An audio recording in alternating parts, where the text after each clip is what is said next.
नमस्कार, हमारा उत्तराखंड में आपका स्वागत है। मैं हूं आरिश अजहर आपके साथ। रुक करेंगे इस वक्त की हेडलाइंस पर।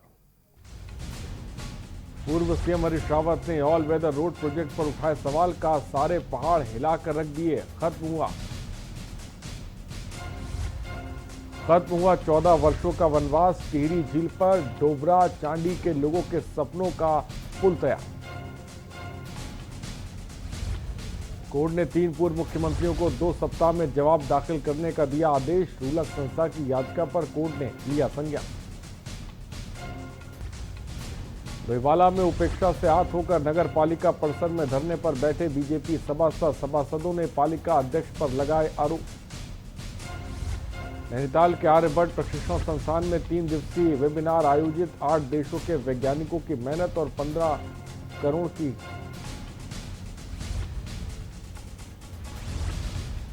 देश भर में कोरोना के बढ़ते मामलों पर सरकार सतर्क। उत्तराखंड में प्रवेश करने वाले यात्रियों का प्रवेश से पहले कोरोना का। आप देख रहे हैं के न्यूज, खबरों का सारथी।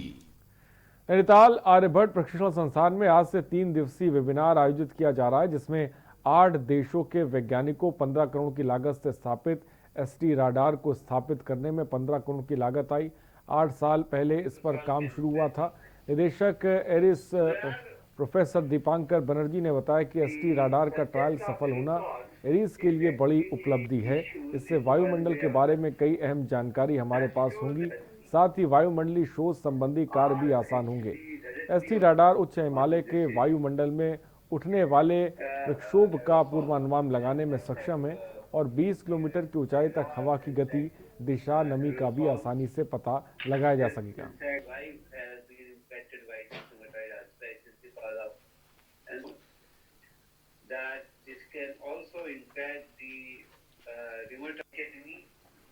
यहाँ पे इंटरनेशनली काफ़ी जगह से 150 के ऊपर लोग शामिल हो रहे हैं। मैंने रजिस्टर्ड पार्टिसिपेंट जैसा देखा है US, कनाडा, हांगकांग, नेपाल, यहाँ से भी लोग पार्टिसिपेट कर रहे हैं। एरोसोल के ऊपर प्राइमरीली चर्चा होने वाला है।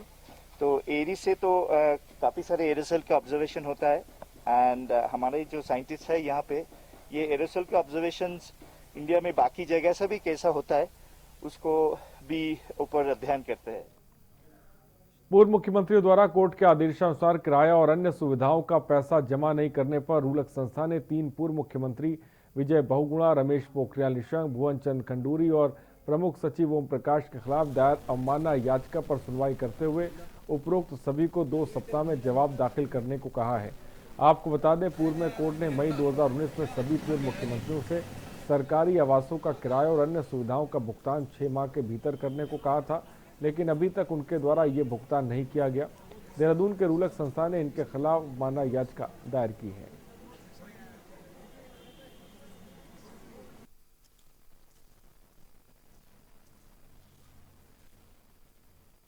के कंटेम्प्ट मैटर में आज ऑनरेबल कोर्ट के सामने हियरिंग हुई थी और उसमें chief secretary of the state has filed a response. He has taken a defence that supreme court में मैटर पेंडिंग है तो इसको डिफ़र कर दिया जाए। पेमेंट के लिए उन्होंने अपने एफिडेविट में कोई क्लियर बात नहीं बताई है। बाकी और एक्स चीफ मिनिस्टर्स के लॉयर्स भी आज अपीयर हो गए थे, तो कोर्ट ने उनकी प्रेयर पे 2 हफ्ते उनको समय दिया है और matter after 2 weeks immediately list करने के लिए ऑर्डर किया। और देश भर में अनलॉक 4 की घोषणा कर दी गई है। वहीं उत्तराखंड में बढ़ते कोरोना संक्रमण को देखते हुए सरकार ने नई गाइडलाइन जारी की है। इसके तहत उत्तराखंड में प्रवेश लेने वाले सभी यात्रियों को प्रवेश से पहले कोरोना टेस्ट कराना अनिवार्य हो गया है, जिसके लिए उत्तराखंड की सीमा पर जांच के लिए टीम गठित की गई।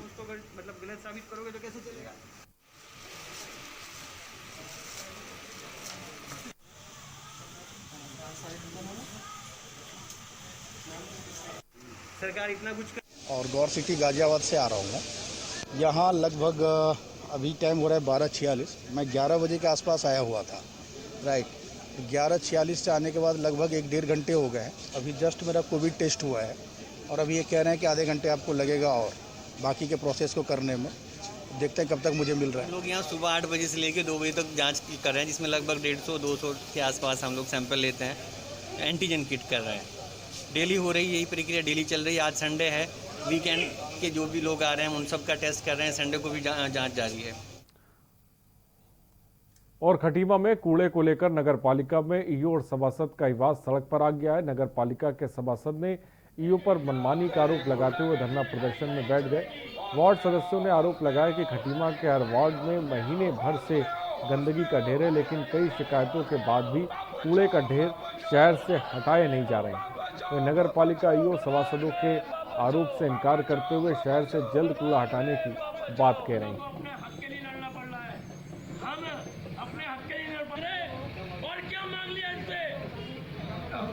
इस अधिकारी को जांच भी शर्म होती है। चुल्लू पर पानी में डूब के मर देखा है, आप लोगों ने भी देखा है कि किस तरीके से इन्होंने खटीमा शहर को कूड़े के ढेर में तब्दील कर दिया है। आज खटीमा की जिस सड़कों पर जाओ वहाँ पर 4 से 8 फीट ऊंचा कूड़े का ढेर बना हुआ है। इससे प्रतीत होता है कि योग के द्वारा अपने कार्य के प्रति लापरवाही बरती जा रही है। माननीय उच्च न्यायालय के द्वारा जब से ये स्थगन आदेश लेके आए हैं तब से इनके द्वारा बोर्ड के आदेशों की भी लगातार अवहेलना की जा रही है।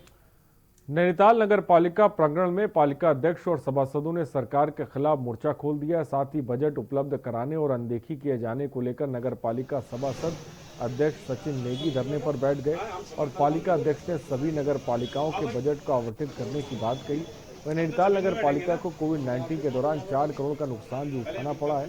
साथ ही पालिका अध्यक्ष ने चेतावनी देते हुए कहा कि सरकार 1 सप्ताह में समस्याओं का निस्तारण नहीं करती है तो भूख हड़ताल के साथ ही पालिका पर तालाबंदी की जाएगी।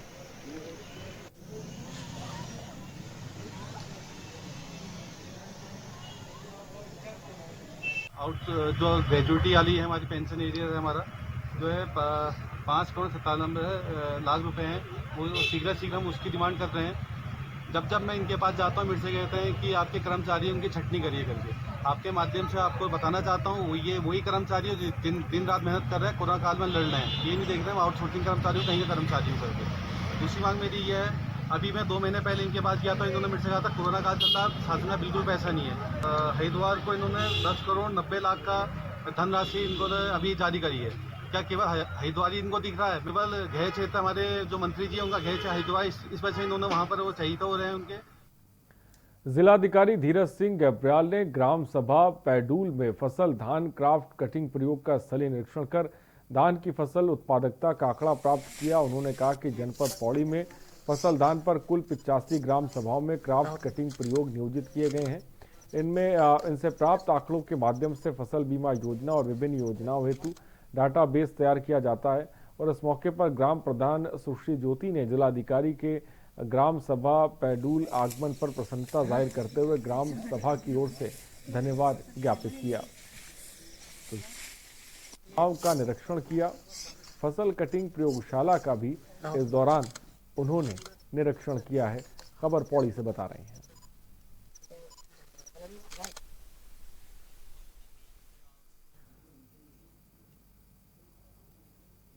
और अखिल भारतीय किसान सभा के कार्यकर्ताओं ने किसानों की समस्याओं को लेकर प्रदर्शन किया। वे समर्थन मूल्य और छोड़ने और ठेका खेती को ना मानने पर अड़े थे। इस दौरान किसानों ने अध्यादेश की प्रातियां भी फूकी। क्षेत्र के काश्तकार किसान सभा के जिला अध्यक्ष त्रिलोचन सिंह के नेतृत्व में देशव्यापी आह्वान के चलते मंडी में एकत्रित हुए थे। इस दौरान हुई सभा में वक्ताओं का कहना था कि वे समर्थन मूल्य नहीं छोड़ेंगे, ठेका प्रथा का विरोध करेंगे। साथ ही उन्होंने देश की सभी किसानों को कर्जमुक्त कराने, सितारगंज चीनी मिल को चालू करने, धान की खरीद के पुख्ता प्रबंध किए जाने और कोरोना के खिलाफ युद्ध स्तर पर लड़ाई लड़ने की मांग की।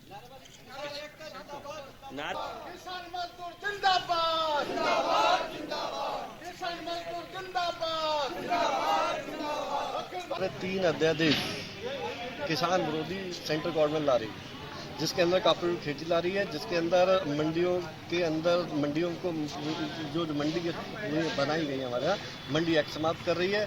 वो मिनिमम सपोर्ट प्राइस जो हमें मिलता था अभी तक, उसको भी वो समाप्त कर रही है। वो भी उस मंडी एक्ट में लिखा हुआ है। और उस मंडी एक्ट में इतने गंदे प्रावधान है कि हमारी जो कॉपरेटिव एक्ट के अंदर जमीन ली जाएगी, हम तो लोन नहीं ले सकते, परंतु जिस उद्योगपति को ये हमारे कॉपरेटिव 2000 एकड़ या 3000 एकड़ का जो एक फील्ड बनाएंगे वो तो लोन ले सकता है।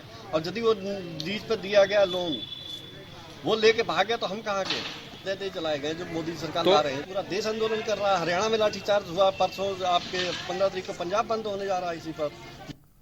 डोईवाला नगर पालिका में बीजेपी के नगर पालिका सभासद अपनी उपेक्षा से आहत होकर नगर पालिका परिसर में धरने पर बैठ गए और नगर पालिका प्रशासन के खिलाफ नारेबाजी की। बता दें कि डोईवाला नगर पालिका में कांग्रेस के अध्यक्ष का कब्जा है, लेकिन भाजपा से जुड़े आधे से ज्यादा सदस्य हैं। नगर पालिका प्रशासन और अध्यक्ष पर भाजपा सदस्यों के द्वारा जा रही शिकायतों की अनदेखी और उनके क्षेत्र की समस्याओं की अनदेखी कर विकास कार्य न करने का आरोप लगाते प्रदर्शन किया।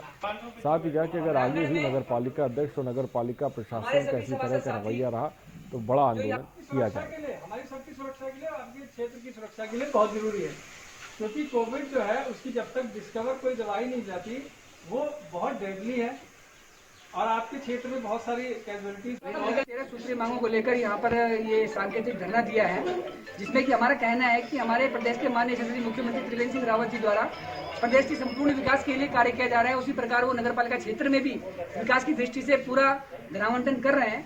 तो हमारी मांग सर्वप्रथम ये है कि हमारी नगर पालिका क्षेत्र में पार्टीवाद को छोड़कर समानांतर रूप से हमारी पालिका को काम करना चाहिए। युवाओं को स्टार्टअप के लिए प्रेरित करने की दिशा में उत्तराखंड तेजी से बढ़ रहा है। वाणिज्य और उद्योग मंत्रालय की ओर से जारी राज्यों और केंद्र शासित प्रदेशों के स्टार्टअप रैंकिंग 2019 इसकी तस्दीक करती है। इसकी एस्पायरिंग लीडर श्रेणी में उत्तराखंड को स्थान मिला है। पिछली बार वह इमर्जिंग राज्यों की श्रेणी में था। देश के अन्य राज्यों की भांति उत्तराखंड भी स्टार्टअप की पहल हुई है। युवाओं ने भी इसमें रुचि दिखाई है। केंद्र सरकार ने जारी की स्टार्टअप रैंकिंग। स्टार्टअप रैंकिंग में उत्तराखंड ने मारी बाजी। एस्पायरिंग लीडर श्रेणी में उत्तराखंड का स्थान। केंद्रीय मंत्री पीयूष गोयल ने भी उत्तराखंड की तारीफ की। स्टार्टअप के लिए किए जा रहे प्रयासों को भी सराहा। राज्यों के भीतर विकास का माहौल बना। उभरती श्रेणी से आकांक्षी श्रेणी में उत्तराखंड।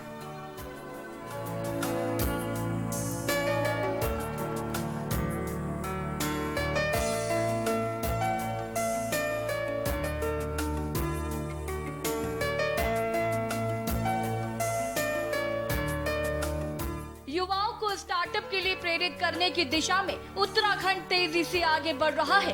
वाणिज्य एवं उद्योग मंत्रालय की ओर से जारी राज्यों और केंद्र शासित प्रदेशों की स्टार्टअप रैंकिंग 2019 इसकी तस्दीक करती है। इसकी एस्पायरिंग लीडर श्रेणी में उत्तराखंड को स्थान मिला है। पिछली बार वह इमर्जिंग राज्यों की श्रेणी में था। देश के अन्य राज्यों की भांति उत्तराखंड में भी स्टार्टअप की पहल हुई और युवाओं ने भी इसमें रुचि दिखाई। हालांकि शुरुआती दौर में कुछ दिक्कतें रहीं, लेकिन वर्ष 2018 में स्टार्टअप नीति लागू होने के बाद उद्योग निदेशालय में बाकायदे स्टार्टअप प्रकोष्ठ बनाया गया। इसके लिए नोडल अधिकारी भी नामित किए गए। साथ ही विभिन्न विश्वविद्यालयों के अलावा IIT रुड़की और IIM काशीपुर में भी हाथ मिलाया गया। रैंकिंग का ऐलान रेल और वाणिज्य मंत्री पीयूष गोयल, नागर विमानन मंत्री हरदीप सिंह पुरी, वाणिज्य और उद्योग राज्य मंत्री सोम प्रकाश की उपस्थिति में की गई। यह रैंकिंग नए उद्यमियों को बढ़ावा देने के लिए स्टार्टअप इकोसिस्टम का विकास करने के मामले में कदम उठाने के आधार पर आधारित है। केंद्रीय मंत्री पीयूष गोयल ने अपने ट्वीट में कहा कि प्रधानमंत्री नरेंद्र मोदी की अगुवाई में भारतीय स्टार्टअप इकोसिस्टम तेजी से विकसित हो रहा है। उन्होंने कहा कि भारत को स्टार्टअप हब बनाने के लिए केंद्र और राज्य हमारे उभरते उद्यमों का समर्थन करने के लिए मिलकर काम कर रहे हैं। उत्तराखंड ने इस बार स्टार्टअप रैंकिंग में सुधार किया है। केंद्रीय वाणिज्य एवं उद्योग मंत्रालय ने वर्ष 2019 की स्टार्टअप रैंकिंग जारी की, जिसमें उत्तराखंड इमर्जिंग श्रेणी से एस्पायरिंग श्रेणी में आ गया है। रैंकिंग में उत्तराखंड का 9वां स्थान है, जबकि पड़ोसी राज्य उत्तर प्रदेश और हिमाचल इससे पीछे हैं। मुख्यमंत्री त्रिवेंद्र सिंह रावत ने कहा कि प्रधानमंत्री नरेंद्र मोदी की प्रेरणा से उत्तराखंड ने स्टार्टअप के क्षेत्र में काफी मेहनत की है और इसके पीछे अच्छे नतीजे सामने आ रहे हैं। राज्य का एक्सपायरिंग लीडर्स श्रेणी में स्थान हासिल करना इसका उदाहरण है। स्टार्टअप के लिए अब और तेजी से कदम बढ़ाए जाएंगे। अपर मुख्य सचिव उद्योग मनीषा पवार के अनुसार इस पहल के बेहतर परिणाम सामने आए हैं। उन्होंने कहा कि उद्योग एवं वाणिज्य मंत्रालय ने भी स्टार्टअप के लिए उत्तराखंड में किए जा रहे प्रयासों को सराहा है। परिणाम स्वरूप राज्य को स्टार्टअप रैंकिंग 2019 की एक्सपायरिंग लीडर श्रेणी में जगह मिल पाई है। उन्होंने कहा कि राज्य जल्द ही स्टार्टअप के क्षेत्र में नई ऊंचाइयां छुएगा। उन्होंने ये भी बताया कि सूबे में टाई ग्लोबल का चैप्टर खोलने की योजना है। निदेशक उद्योग SC नौटियाल ने बताया, कि प्रदेश में वर्तमान में कृषि, मेडिकल डिवाइस, पर्यटन, पर्यावरण और इको टूरिज्म समेत अन्य क्षेत्रों में 70 स्टार्टअप हैं। काफी संख्या में युवा स्टार्टअप की तैयारियों में जुटे हुए हैं। सरकार और उद्योग विभाग की ओर से उन्हें प्रोत्साहित करने के साथ ही उनकी कठिनाइयों का भी त्वरित गति से निदान किया जा रहा है।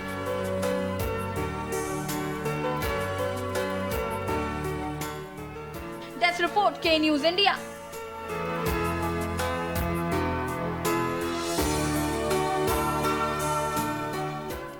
और बाजपुर के एक निजी हॉस्पिटल में बनी पार्किंग में 2 दिन पूर्व विवाद को लेकर महाभारत शुरू हो गई, जिसके चलते दोनों पक्षों के लोगों ने एक दूसरे से मारपीट शुरू कर दी, जिसमें कई लोग घायल हुए।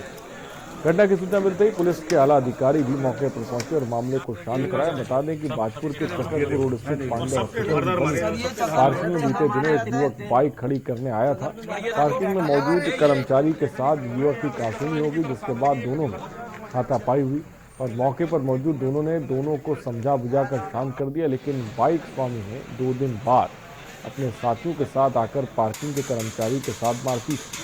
सूचना मिलते ही पुलिस मौके पर पहुंची और आरोपी के खिलाफ मुकदमा दर्ज कर लिया है। पांडे हॉस्पिटल है, उसके पास पार्किंग को लेकर कुछ विवाद हुआ था, जिसमें 2 पक्षों के बीच में समझौता भी हुआ, लेकिन वो विवाद जो है सुलझा नहीं और आज जो है दोनों पक्ष आमने सामने हो गए थे, जिस पर जो है शांति व्यवस्था भंग हो गई थी और कई थानों का पुलिस बल यहाँ पर बुलाया गया है और पुलिस बल मौके पे है और जिन लोगों के खिलाफ मारपीट हुई है उनसे तहरीर लिखे मुकदमा लिखा जा रहा है और जिन लोगों ने मारपीट करी है उनके लिए रात को दबिश दी जाएगी। क्या अभी तक नहीं हुई है? FIR लिखी जा रही है और रात को इसमें टीम दबिश दी गई।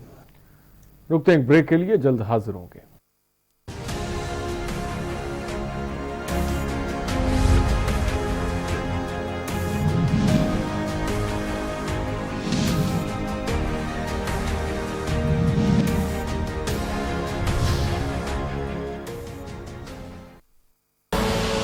आप देख रहे हैं के न्यूज, खबरों का सारथी।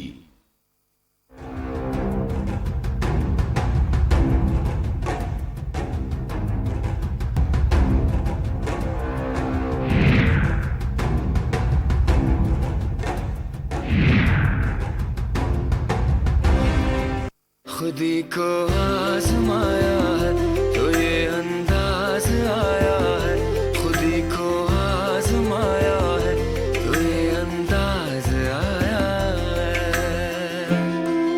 तुम में भी मैं हूं, शुद्ध प्लस पान मसाला। आप देख रहे हैं के न्यूज, खबरों का सारथी।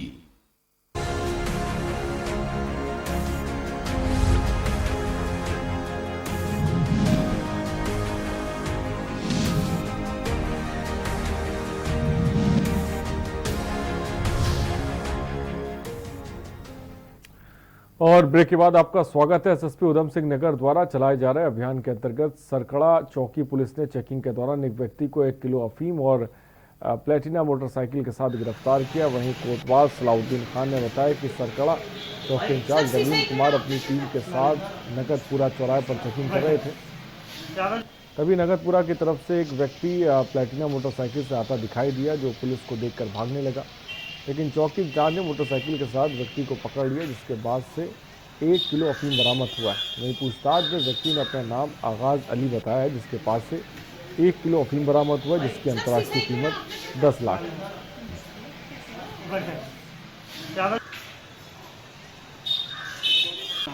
चेकिंग में चौकी इंचार्ज श्री हरविंदर सिंह सरकड़ा चौकी इंचार्ज चेकिंग कर रहे थे, तो रैंडम में एक आगाज अली जो सिसरिया का रहने वाला है, उससे अवैध 1 किलो अफीम जो है बरामद हुई है और उसे पकड़कर गिरफ्तार कर लिया गया है और उचित धाराओं में NDPS में मुकदमा पंजीकृत किया गया है। और नेहरू युवा केंद्र पिथौरागढ़ युवा कार्यक्रम और खेल मंत्रालय भारत सरकार के द्वारा पिछले 1 महीने जारी फिट इंडिया कार्यक्रम जारी है, जिसमें युवाओं द्वारा बढ़ चढ़कर हिस्सा लिया जा रहा है। आपको बता दें कि जिले में विभिन्न विकास खंडों में कार्यक्रम चलाए जा रहे हैं। विकासखंड बेरीनाग के ग्रामीण क्षेत्रों में सुबह और शाम के समय युवाओं के द्वारा दौड़, योगाभ्यास सहित विभिन्न खेलकूदों का आयोजन किया जा रहा है।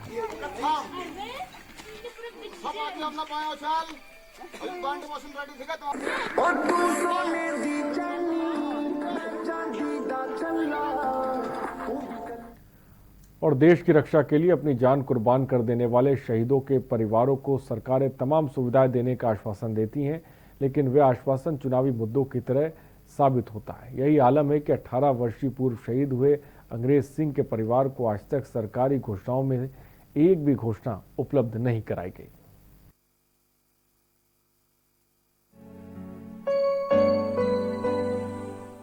बाजपुर के गांव विजयनगर रामपुरा निवासी अंग्रेज सिंह सन 2000 में भारतीय सेना में शामिल हुए थे। अंग्रेज सिंह की तैनाती जम्मू कश्मीर के कुपवाड़ा में की गई थी, जहां 13 सितंबर 2003 में अचानक आतंकियों ने हमला कर दिया, जिसमें अंग्रेज सिंह ने अपने देश की रक्षा करते हुए अपनी जान कुर्बान कर दी। अंग्रेज सिंह की शहादत के बाद बाजपुर में मातम का माहौल देखने को मिला था, जिसके चलते पूर्व मुख्यमंत्री स्वर्गीय नारायण दत्त तिवारी शहीद के परिवार से मिलने आए थे और शहीद के परिवार को कई सुविधाएं देने की घोषणाएं की थी। जिसके बाद भाजपा और कांग्रेस की अपनी अपनी सरकारें आती रहीं और उनके मुख्यमंत्रियों ने अपने अपने वादे शहीद के परिवारों से किए, जिसमें शहीद के परिवार को 10 एकड़ जमीन, परिवार के एक सदस्य को सरकारी नौकरी, शहीद अंग्रेज सिंह के नाम पर सड़क और शहीद अंग्रेज सिंह की मूर्ति के साथ स्मारक बनाने की घोषणा की गई थी। लेकिन आज भी ये घोषणाएं चुनावी वादों की तरह साबित हो रही हैं। वहीं शहीद के भाई और उनका परिवार आंसू बहाता ही नजर आता है, जिन्हें सरकार की तरफ से कोई लाभ नहीं मिल पा रहा और उनकी सुनने वाला भी मानो कोई नहीं है। हम मतलब बहुत धक्के खाए हैं। हमारी माता जी ने अनशन पे भी बैठी थी, वो तब भी घोषणा हुई थी कि अपनी 10 एकड़ जमीन मतलब आवंटित की जाएगी। वो आज तक वो घोषणाएं ऐसी हैं, मतलब कोई हमें तो अभी तक तो कोई ऐसा मतलब वादा पूरा नहीं हुआ है जो हम आपको बता सके कि हाँ ये वादा हमारा पूरा हुआ है। 2003 की बात है, मतलब हमला हुआ था इनके ऊपर और ये 2.5 घंटे मतलब अपना टेररिस्टों से लड़ते रहे। उसके बाद अपनी शहादत दी इन्होंने। तो करा कोई भी तिवाड़ी जी ने करा था मैदा, वो तो फिर जल्दी फिर हो गए। तो फिर बाद में ये हरीश रावत जी ने 10 एकड़ का और नौकरी का करा है, तो आज तक वो नहीं, वो कागज यहाँ से दुका दिए गए, वो नहीं मिले हमें कुछ भी अभी तक। अब फिर आए ऊपर से समाधान में से आया और ऑर्डर होके, तो अभी तक नहीं। मैं एडीएम साहब से मिली थी, एडीएम साहब कह रहे हैं अब कर देंगे। क्या था उसमें मुझे 3 एकड़ 18 बीघे मिली थी, वो कब्जा नहीं अभी तक मिला। उसमें मेरे मुकदमे का रखे हैं। कितने 2003 में हुए थे, वो आज 18वां साल लग गया 13 सितंबर को। आज ना बेटे की नौकरी मिली है, ना ज़मीन मिली है, 10 एकड़ का ऑर्डर करा था और इसकी एजेंसी ना कोई नौकरी, किसी भी चीज़ में कोई भी हमें एक पैसे की मदद नहीं मिली आज तक। शहीद अंग्रेज सिंह की 18वीं पुण्यतिथि पर दर्जनों नेता और कैबिनेट मंत्री अरविंद पांडे उनके आवास पर पहुंचे, जहां कैबिनेट मंत्री अरविंद पांडे ने शहीद अंग्रेज सिंह को श्रद्धांजलि अर्पित की। जिसके बाद कैबिनेट मंत्री अरविंद पांडे ने शहीद के परिवार से मुलाकात करके आश्वासन दिया कि सरकार शहीद के परिवार के साथ है और उनके सभी दुख दर्द को समझती है। वहीं इससे पूर्व कैबिनेट मंत्री अरविंद पांडे ने शहीद अंग्रेज सिंह के नाम पर बनाई जाने वाली सड़क का शिलान्यास किया। बैठे हुए प्रतिनिधि हैं, उनको अपनी जुबान का महत्व उनको पता होना चाहिए। कभी शहीद परिवारों के साथ कभी कुछ बोल के मुकरना नहीं चाहिए। तो जो भी बोलते हैं वो उनकी जिम्मेवारी है। मैं यहाँ बैठा हूँ, मैंने कमिटमेंट किया था कि भगवान जिस दिन सामर्थ्य देगा इस सड़क को बनाऊंगा, बढ़िया बनाऊंगा और शहीद अंग्रेज सिंह के नाम पे इसका नामकरण करूंगा, और हमने वो किया करेंगे। तो जो भी कमिटमेंट हमने किया उसको पूरा किया है। कुछ एक आध कमियां कहीं बची होंगी तो उसको भी समय आते पूरा किया जाएगा। बहरहाल कैबिनेट मंत्री ने आश्वस्त किया है कि शहीद के परिवार को हर संभव मदद दी जाएगी। बाजपुर से के न्यूज के लिए भूपेश चंद्रा की रिपोर्ट।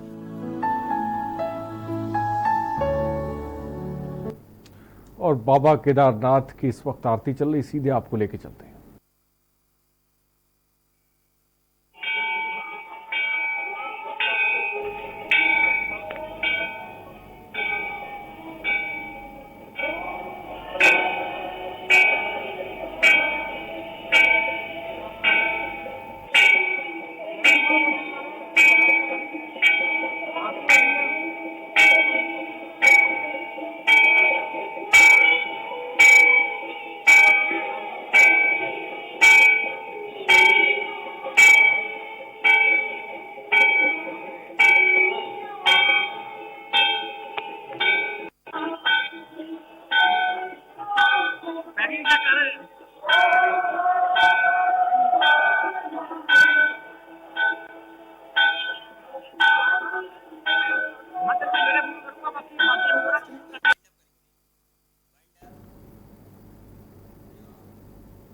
खबरों में इतना ही, बने रहिए हमारे साथ। नमस्कार।